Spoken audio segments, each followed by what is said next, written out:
Welcome back to educator.com. Today we're going to go over aggregate supply and demand. So this is actually a really big topic, and so make sure you understand this very thoroughly in preparation for your exam. So in today's lesson overview, what we're going to do is we're going to examine the difference between the short run and the long run macroeconomic equilibrium.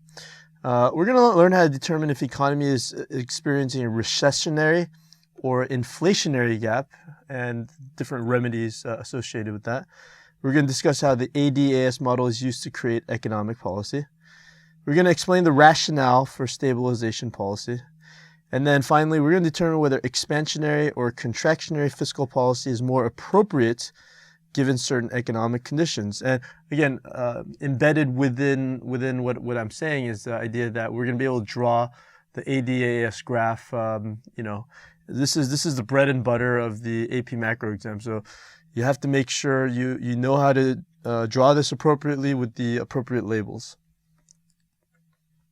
So the long run macroeconomic equilibrium. So let's go ahead and draw this graph out and just make sure that we're on the same page in regards to how you actually go about drawing this graph. Chances are on a question number one, somewhere in question number one, they're going to mention ADAS, long run equilibrium. One thing you might want to be careful with is some of the labeling.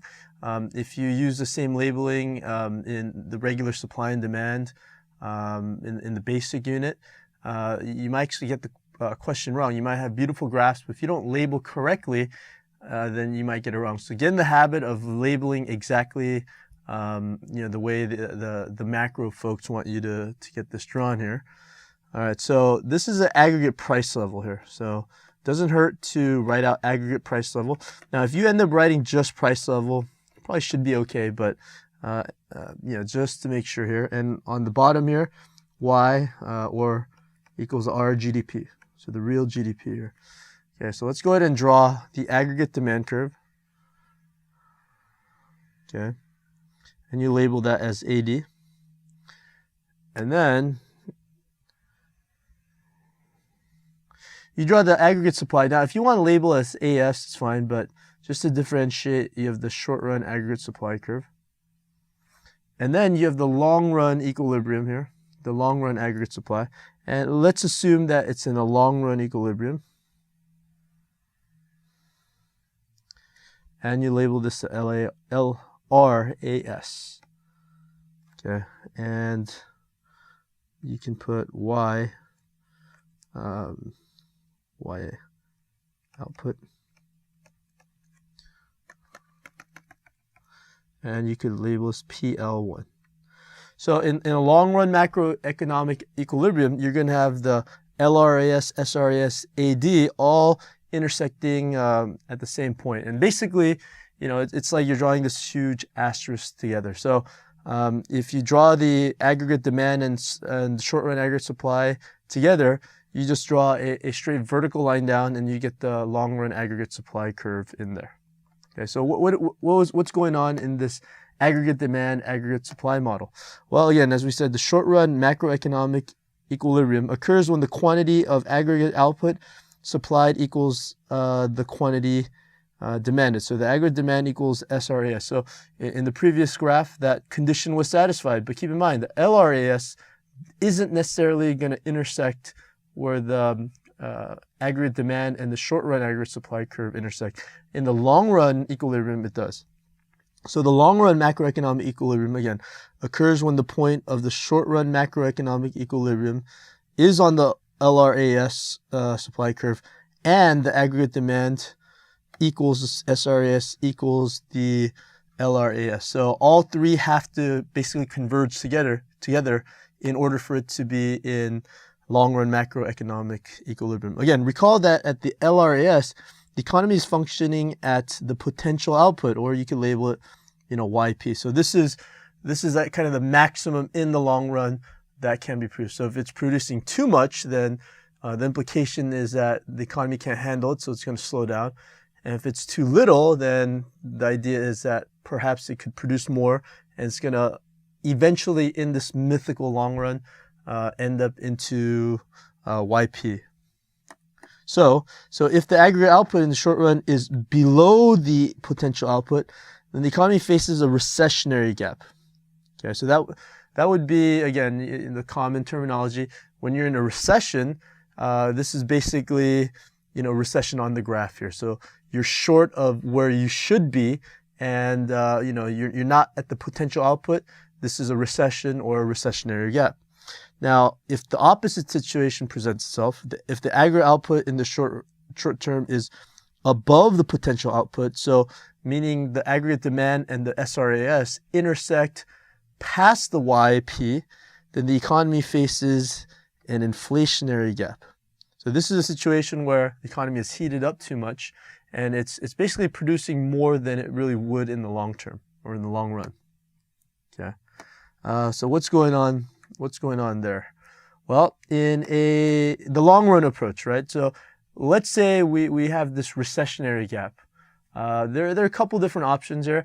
Now, the long run approach, or maybe the laissez-faire approach, the Austrian view, what F.A. Hayek might do, basically, you don't do anything. You don't do anything, let it alone. Eventually, the economy will work itself out. So if you're more of a hands-off approach type individual, if you don't think that any government intervention is necessary, maybe you believe it's counterproductive, there's a way that it's actually approached on this AP macro exam. So in a recessionary gap, the following is going to occur. So what you're going to see is there's going to be initial negative demand shock. For example, let's say the stock market crashes. The Dow Jones drops 300 points, and it does so for the next 5 days. I mean, that would be a tremendous collapse in the economy, and there'd be a resulting shift of the aggregate demand to the left. Okay, so the AD shifts to the left, and so the aggregate price level and the aggregate output reduce, which ultimately leads to higher unemployment in the short run. So you're going to have real effects from a shift to the left of the aggregate demand curve. The price level goes down and the output goes down as well.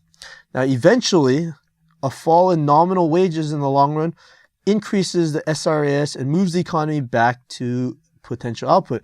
We don't know exactly when it's going to happen, but assuming that wages will just adjust lower with the higher unemployment, then you have workers that are willing to lower their wages in order to get back to the equilibrium. Again, in the long run, and then some economists will argue that wages are sticky. They're not gonna be flexible. But again, in the long run, in theory, the SRAS is gonna shift to the right to get back to the equilibrium. Okay, so how's that going to look here? So let's look at the self-correcting recessionary gap. Now again, let's put the appropriate terminologies here. So this is the aggregate price level. And let's have the real GDP right here. All right, so you have the aggregate demand,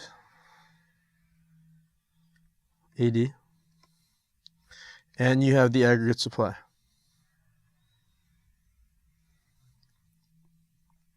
SRAS. Now again, let's assume that we are in long run equilibrium at this point here. So this is YP. Now the reason why it's YP is that the LRAS is going to be a straight vertical line down here. So this is LRAS. So we're in long run equilibrium, so this is the exact same graph that I did before. But now let's say that there's a negative demand shock here. So this is AD1 here. There's a negative demand shock. So this is AD2. And I didn't label this here. So this is original price level. What you end up having here is, let's call this Y2 here. And let's call this PL2. So the initial state here. So AD shifts to the left due to stock market crash. Okay, there could be several reasons, but again, a change in wealth level or income, income expectations. AD shifts to the left due to the stock market crash. Okay. As a result, what you end up having is that the price level decreases and the RGDP, or aggregate output, decreases as well. So this is not a very good situation. However, what you have here is that what's going to end up happening is that wages are lowered, and so the SRAS is going to shift back to the right here, and it's going to move back to the equilibrium. So let's call this SRAS2. Now, you're going to go back to the original point here. The price level is going to decrease here. So what ends up happening is that the SRAS shifts right because decrease in nominal wages. Now, what's the ultimate solution here is just wait it out here, and basically what ends up happening is that the price level will eventually decrease, and you're going to return back to the original output. In this case, it's going to be YP. So this is what's called a self-correcting recessionary gap. And some people might call this maybe libertarian ideology or laissez-faire economics. The idea that you really don't do anything, just let the market take care of itself. And there's some merits to this, but you can see some potential problems in this as well. Okay, now John Maynard Keynes, he's a famous economist, perhaps one of the most prominent economists in the 20th century. He argued that there might be something a little bit, I don't know, impractical or maybe a little heartless about that type of approach, because if the government stands by and doesn't do anything, well, it appears that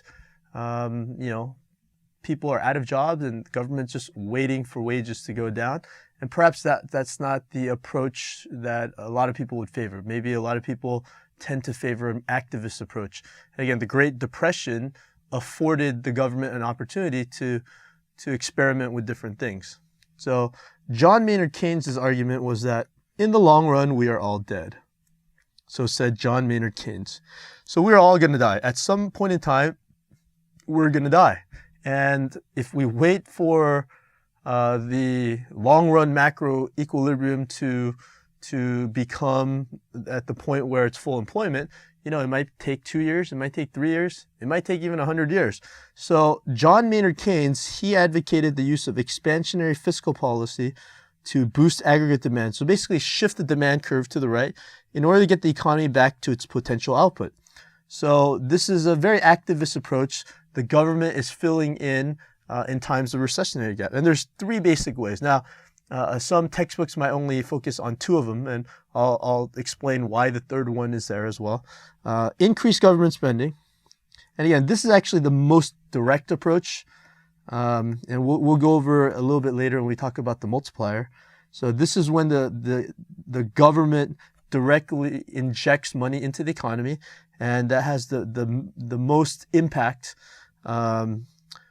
because what people do is it goes into the economy, and so there's an extra round that doesn't exist when there's taxes that are decreased.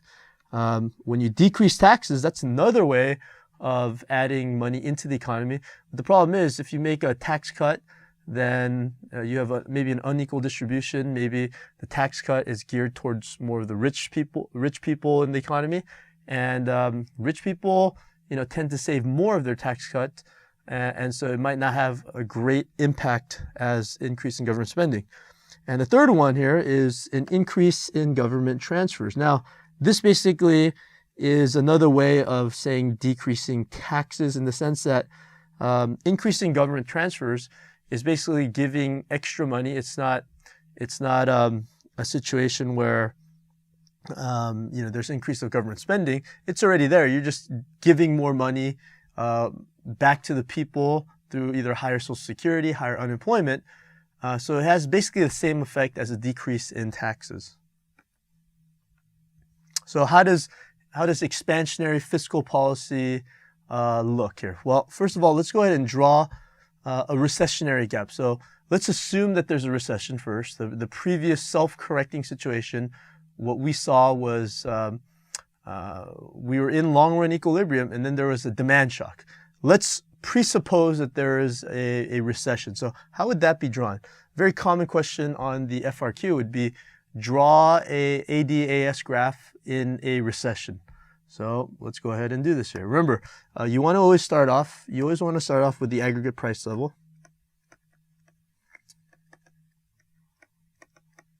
And then on the x-axis, you're going to have the real GDP, or Y. And then you draw the aggregate demand all the way down here. Label this aggregate demand, and let's make the aggregate supply look like this here. And label this here. This is a short run equilibrium here. So this is going to be Y1 and PL1 here. Okay, and let's go ahead and label this here as E1 here. All right, so what ends up happening is this here. So if you are in a recessionary gap, so you're in a recession, then the output is going to be less than the potential. So you look at this here, output is Y1, it's going to be less. So you're going to draw the long run aggregate supply curve to the right. So I'm just going to draw a vertical line right here. And basically, whereas we initially drew this here and the aggregate demand shifted to the left, if we assume the recession that existed, then this is the situation that you have to start off with here. So this will be the LRAS, and this is going to be the YP. So this is a potential output. So whereas in a self-correcting model, we wait for the SRAS, the AS. We wait for the wages to decrease here. Keynes basically said that the government should take an activist approach. One way is through fiscal policy. Another way is through monetary policy, but we'll focus more on the fiscal for this lecture, is that you boost the aggregate demand, so you increase government spending, or you decrease the tax rate, or you increase government transfers. And what's going to happen is that if you do that, you're going to boost the aggregate demand curve, and eventually you're going to have the goal of getting back to PL2. So at that level, the price level is going to increase, and the Y value is going to go from Y1 back to the output. So you can call that Y2 as well. So expansionary fiscal policy is exactly that. So expansionary fiscal policy is basically looking at the aggregate demand and figuring out a way, how do we get back to the long run equilibrium? And again, the two ways really is, one is don't do anything and let basically the supply adjust. And the other way is to look at the aggregate demand and find a way to boost the aggregate demand. And so the government can directly do this, the president and Congress, by increasing government spending or decreasing taxes or increasing government transfers. Now, the long-run approach for an inflationary gap is gonna work kind of the same way, but it's good to work through these things there. In an inflationary graph, the following occurs. So you have an initial positive demand shock. So let's say hypothetically there's a real estate boom. What ends up happening is that the aggregate demand shifts to the right, and so correspondingly, the aggregate price level and the aggregate output increase, which leads to higher inflation. The price level goes up in the short run. But at the same time, it reduces unemployment. So there's a good, but there's also a bad. Now, eventually, an increase in nominal wages in the long run, it's going to decrease the short-run aggregate supply and moves the economy back to its potential output. So it basically works very similarly to a recessionary gap, except you're gonna work on the right side, and then it's going to move back to the left rather than left to right. So let's take a look. How is a self-correcting inflationary gap going to look like? So again, don't forget, it's probably the most important part of the graph, making sure it's labeled. If the label's not there, you have no idea what's being shown. You don't know the relationship here. So Y equals the real GDP, and you draw the aggregate demand, and then you draw the short-run aggregate supply, so the SRAS. And again, the equilibrium here, E1, this is going to be Y1 here, PL1. This is a short-run equilibrium here.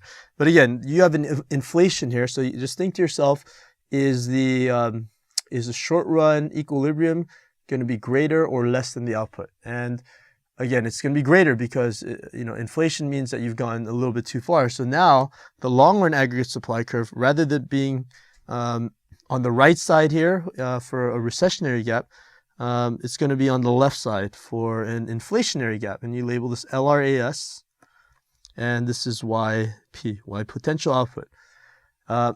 So again, this is very similar to the long run approach. And then if there's a positive demand shock, then the demand shifts to the right, aggregate demand shifts to the right. In this case here, we're presupposing there's an inflationary gap. Now again, if you don't do anything, then what ends up happening is that what you do is you don't do anything, the SRAS is going to shift to the left. So nominal wages here are going to increase. And so that's going to shift the SRAS to the left here. So to summarize here, there's an inflationary gap.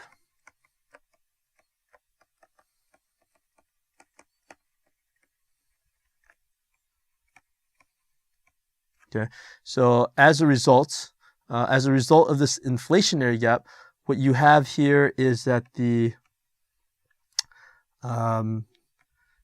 output is to the right of YP. So the nominal wages increase, and then what ends up happening is that the SRAS shifts to the left.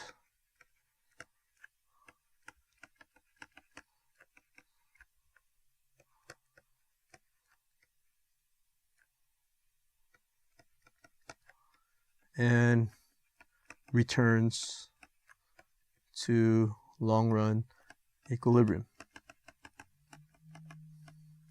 So this is going to be Y2 equals YP.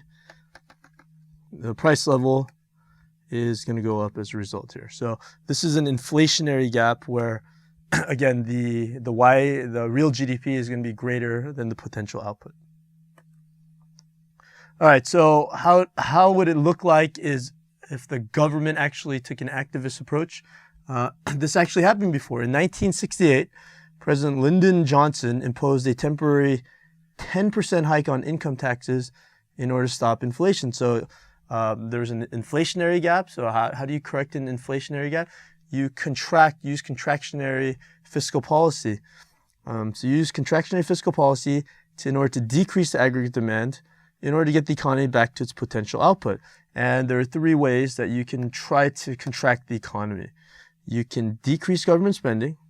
And again, this would probably have the most direct impact. So this is the most direct impact. Just like increasing government spending has the most direct impact, decreasing government spending would have the most impact in terms of contracting the economy. You can increase taxes. Not a very politically popular thing to do. Sure, Lyndon Johnson wasn't the most popular president. Some of it had to do with the Vietnam War, the unpopularity. But you certainly aren't going to make a whole lot of friends when you raise tax rates by 10%. And also a decrease in government transfers. Again, also not a very popular thing. So if you cut unemployment benefits, if you cut Social Security, that's less cash in the hands of the people, and therefore you're going to have less inflation. So how would that actually play out in terms of a contractionary policy graph? So the previous one, we started off assuming that there is a inflationary gap. Let's start in long run equilibrium this time. Let's create a negative or a positive demand shock, and then let's use contractionary fiscal policy in order to return back to the equilibrium. Okay, I'm sure you got that perfectly. All right, so what you have is the aggregate price level again.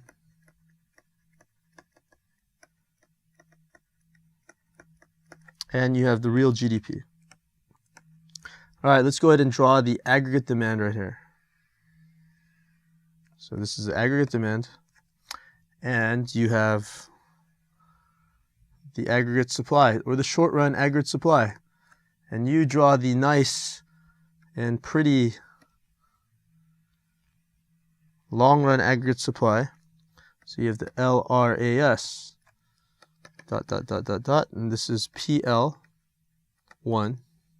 This is E1 here, and then this is YP. This is a potential output.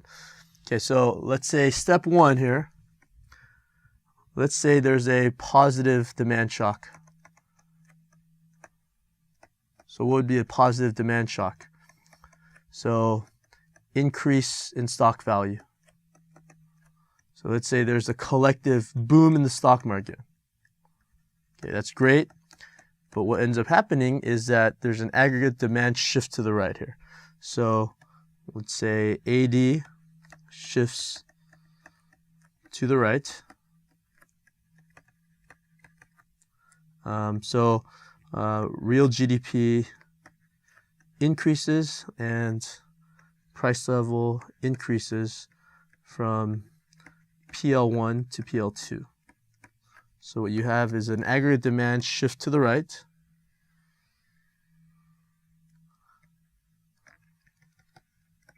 So let's call this Y, Y2 here, and PL2. Okay, so how do you use contractionary fiscal policy? Remember, the long-run approach, the self-correcting way, is to do nothing, and you wait for nominal wages to rise to get back to this place. But if you were to try to take a more activist approach, then what you try to do is this aggregate demand curve here. You're going to try to contract the economy by moving the aggregate demand curve. And this is what President Johnson tried to do in 1968.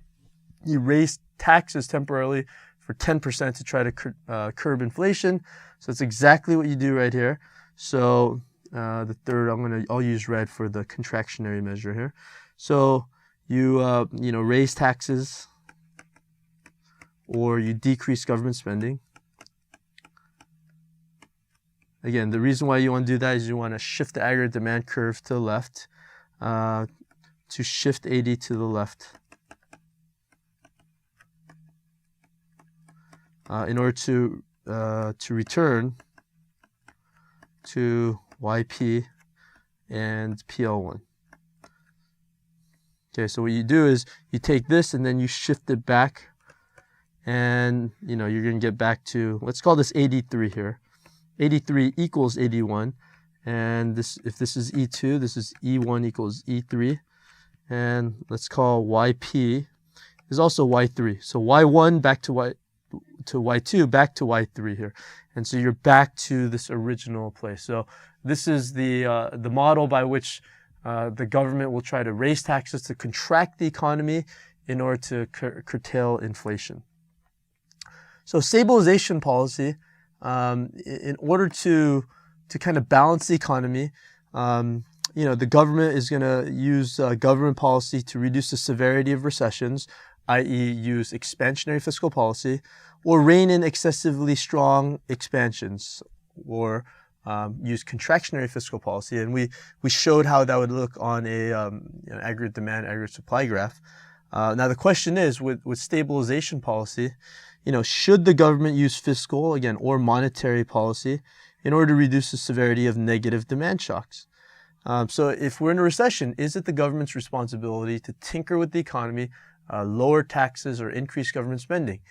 This is a normative question. I think if we had the same macroeconomic knowledge that we have today, that we did in the 1930s in the Great Depression, chances are the Federal Reserve probably wouldn't have increased interest rates, and chances are the government wouldn't have cut spending. Now, there's a group of well-meaning economists out there that argue for that approach, and there's another group of well-meaning economists that say, no, this increase of government spending and use of the Federal Reserve to alter the money supply, that's going to hurt in the long run. So there's a healthy debate out there as to what the right approach is. The reality is that there's no correct answer. This is a normative issue. What may be helpful for one group actually may be detrimental to another group. There's no consensus out there. But at least the point of learning AP macro is to kind of understand what this Keynesian view is all about. Whether you necessarily agree with it or not, it's good to be able to understand that point of view if you don't necessarily agree that government spending is the responsible thing to do at this point here. So here's the question. The question in this particular situation is, what should the government do in the face of a negative supply shock or stagflation? So I talked about a positive and negative demand shock. Well, what if there's a negative supply shock? What's the best way to deal with that? And again, that's not a very pleasant thing, because not only do you have a stagnating economy, but you also have inflation, hence the word stagflation. Here's the problem. If you boost the aggregate demand, you might get yourself out of this recession, but now you make inflation worse, so prices are going to be rising.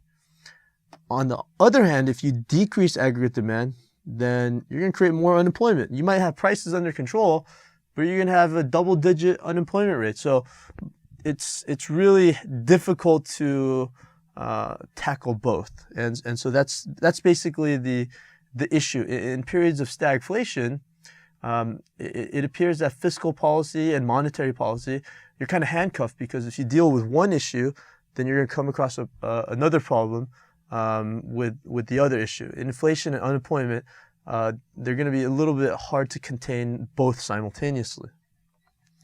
So here's example one. Assume that the price of oil increases and the government attempts to combat this by lowering taxes and increasing government spending. Okay, what happens? Okay, so let's say that they're in long-run equilibrium, and then the price of oil increases. So let's make that assumption here. So let's put this here as the price level, and this is Y, or real GDP.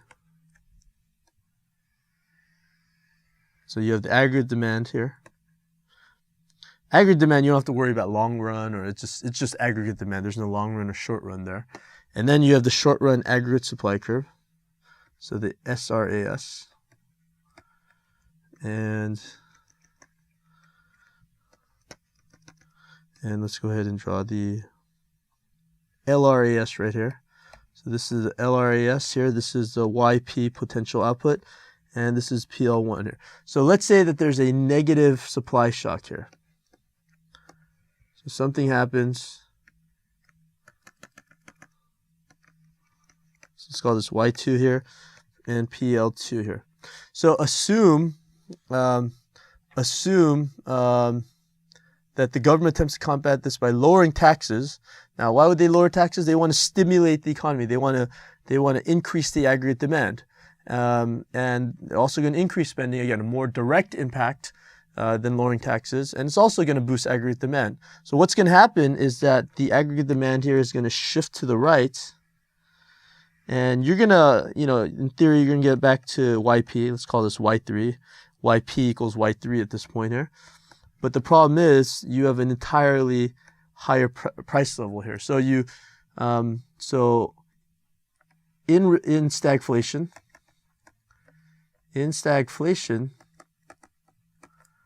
expansionary monetary or expansionary fiscal policy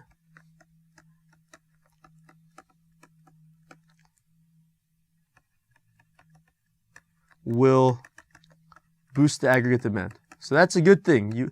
The economy is stagnating. You want to boot it. You want to boost it, not boot it. However, the price level will increase and inflation worsens, which is not a good thing. So you started off with PL1, the stagflating situation led to PL2, and your solution is actually made inflation worse. So that's the problem with using expansionary fiscal policy in order to boost aggregate demand. Now let's look at the same situation, except let's assume the government takes a contractionary policy, fiscal policy approach in order to deal with inflation. So assume the price of oil increases, and the government attempts to combat this by raising taxes and reducing government spending. What happens here? So again, let's say the same situation here. So this is the aggregate price level.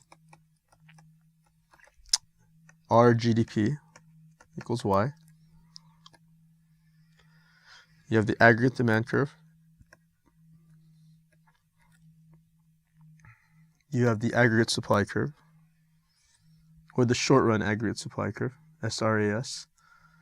And then you have the long run. So we're in long run equilibrium right here, LRAS. This is PL1. And this is YP, potential output. Let's call this E1 right here. So if the price of oil increases here, then that's a negative supply shock. So SRAS2. And let's call this Y2 and PL2. So you have a stagnating economy, same situation here as the previous example. However, this time you're concerned about the inflation. So rather than boosting the aggregate demand, you actually want to decrease it. And so what you do is, in order to deal with inflation, you raise taxes slash lower government spending. So AD shifts left. So what you end up having here is that the contractionary fiscal policy has shifted the aggregate demand to the left here. And so you have AD2 right here, and it intersects with SRAS2 at this point. And you have Y3, and you have PL3. So yes, inflation contained, or the way I drew it here, it's you cut it in half. Okay, but let's say you did contain it for the most part. However, you have increased unemployment. You have worsened the recession.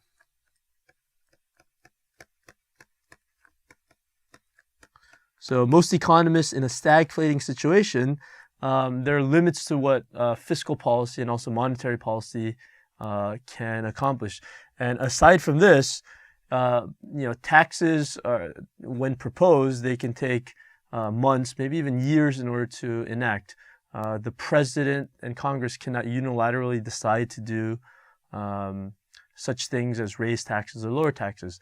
And a lot of times when the government decides to raise taxes, by the time everything's passed, maybe the inflationary period is over. Or conversely, if they pass a tax cutting measure, perhaps the recession has already ended. And so the problem with fiscal policy is that a lot of things have to kind of align. The timing has to be right, the amount has to be right, how we read the data. All these factors are going to contribute to whether or not the appropriate fiscal policy measure is used. It's a very difficult task to be able to figure that out. Example number 3. Which of the following contributes to a lag in implementing fiscal policy? So lag meaning that it takes some time. So what are these 3 things? And let's try to figure out what the correct answer is here. Number 1, it takes time for Congress and the president to pass spending and tax changes. Absolutely. It's not something that's automatic. So we look at this here and say, absolutely. Congress is going to take their time, examine the bill, and figure out whether or not it's something that's in the best interest of the American people. They're going to use current economic data, or current economic data take time to collect and analyze. Absolutely. Knowing what the unemployment rate is and trends in the economy, and when sometimes what you're going to do is you're going to go back and use use data to revise different things, and maybe GDP numbers have changed. So you thought the economy was doing really well, when in fact it's only doing okay. So that takes time. So that definitely contributes to the lag in implementing fiscal policy. And it takes time to realize an output gap exists. Absolutely. Sometimes you may think that things are going well, but very similarly, you might think that there's no recession, but yes, there is a recession, or there is inflation. So it might take a couple months to realize what's going on. So all 3 contribute to lags in fiscal policy. So this is incorrect, incorrect, incorrect, incorrect, and all 3 are correct. So the answer is E.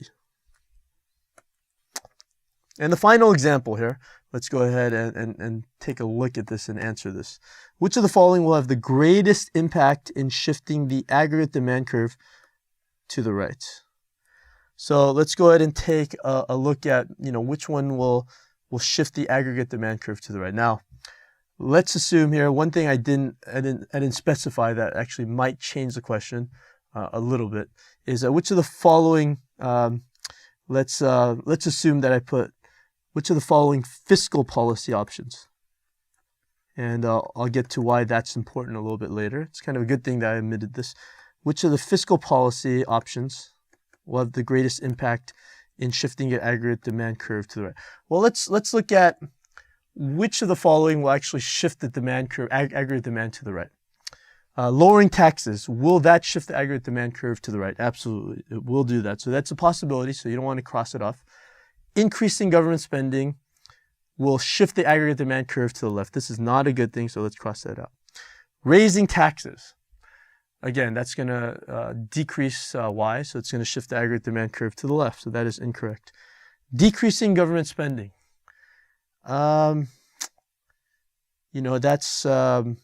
that's actually okay. Let me revise this here. Decreasing government spending is going to shift the aggregate demand curve to the left here. Actually, increasing government spending, actually, it is going to shift the aggregate demand curve to the right. So let me revise that so there's no confusion here. Okay, so it is a possible answer. So lowering taxes and increasing government spending. What is lowering the federal funds rate going to do? That actually does shift the aggregate demand curve to the right. Now, let's assume that this is a fiscal policy option. If that's the case, lowering taxes, that's a fiscal policy option. Increasing government spending, another fiscal policy option. Lowering the federal funds rate, it is not a fiscal policy option, it is a monetary policy option. Okay, I haven't gone through, if you're watching this lecture straight through, I've briefly touched on what monetary policy is, but monetary policy has to do with changing interest rates, of which the federal funds rate is the primary rate. So changing interest rates and controlling the money supply.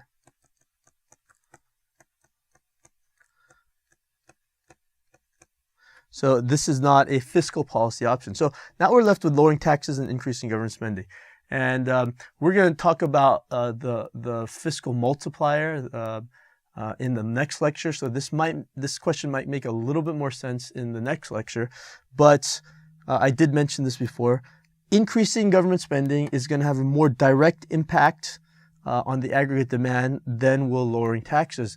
And it has to do with the fact that in the initial round, you get this initial round, and what people do when you lower taxes, they're going to save some of that money. Whereas if you increase government spending, then the GDP is increased by that round more. So this is going to have the greatest impact, increasing government spending. Lowering taxes will definitely help out. But again, from this Keynesian point of view, increasing government spending will have the greatest impact in boosting and stimulating the economy. Thank you for watching educator.com.